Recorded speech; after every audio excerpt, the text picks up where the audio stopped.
Hello, women and men. I have an ask, and this ask is to the servants of God, men and women of God, whether in quotes or without quotes. Wherever you place yourself, I don't really I don't really mind. And my ask is this. We all know that Yahweh, the God that we serve, the creator of heavens and earth, is greater and more powerful, almighty. And he does things that women cannot do, nor we can not fathom or even think of it or reason about it.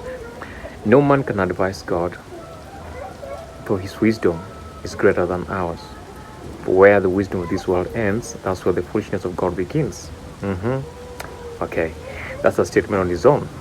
Now, God being powerful, he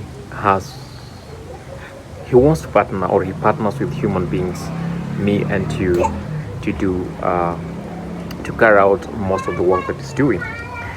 And one of those is the great commission that Christ gave unto us, to go ye into the world and make disciples of all the nations. And remember, when he says that, he said he'll build his church. He will build his church, and the gates of hell shall not prevail on the church that he will build.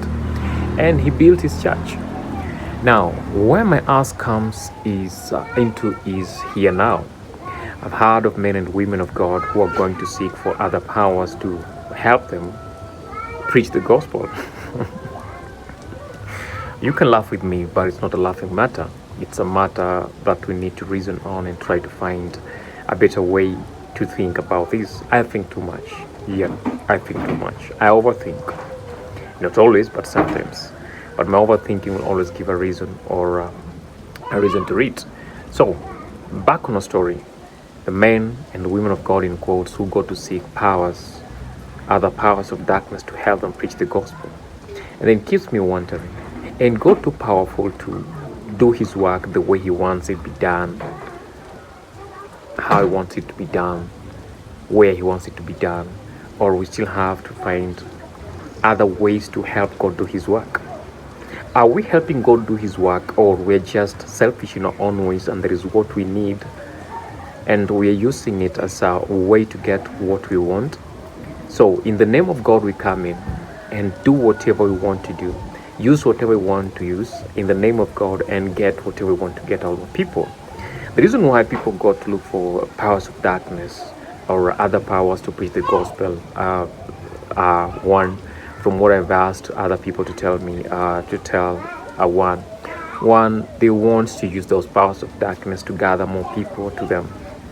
Number two, they want to use those powers of darkness or other powers that are not godly, to create fake miracles so that people can believe in them. They are God sent and they are powerful. Number three is to create a status or a celebrity status so that people can follow them wherever they go. And all that is to make themselves rich in each and every way they want to make themselves rich and gain whatever they want to gain for their own benefits. Yes, we all need money, we all need riches, we all need names. But don't we know that all these things are not, if gotten in the wrong way, are not satisfactory? It's not just on the men and women of God who preach the gospel, but even to the artists, the gospel artists.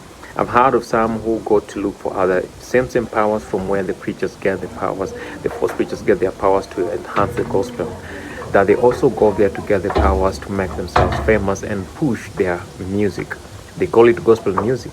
If it's gospel music, why should I look for other powers to push it and let more people know or understand or hear about it so that I can become a celebrity, or I can be heard and get more views and more subscribers on my YouTube channel, or my songs can be listened on all social media platforms for me to get more money? It's the work of God. And if it is the work of God, I believe God will take care of it. God will make it move.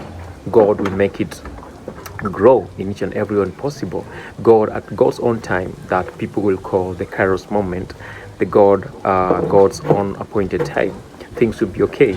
Now, why do we rush into making everything great? It's because the world around us commands us to get all these things the way we want to get them, and because that is the order of the day.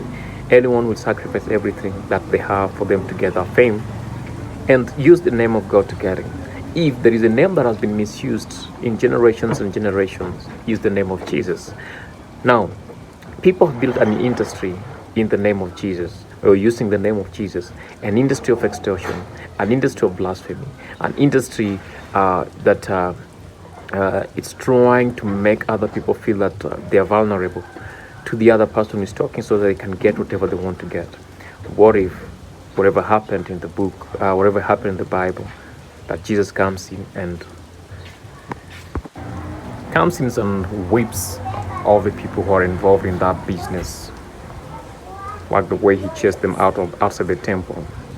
How many people will be whipped and how many people will be chased out? Well, there is a solution for them.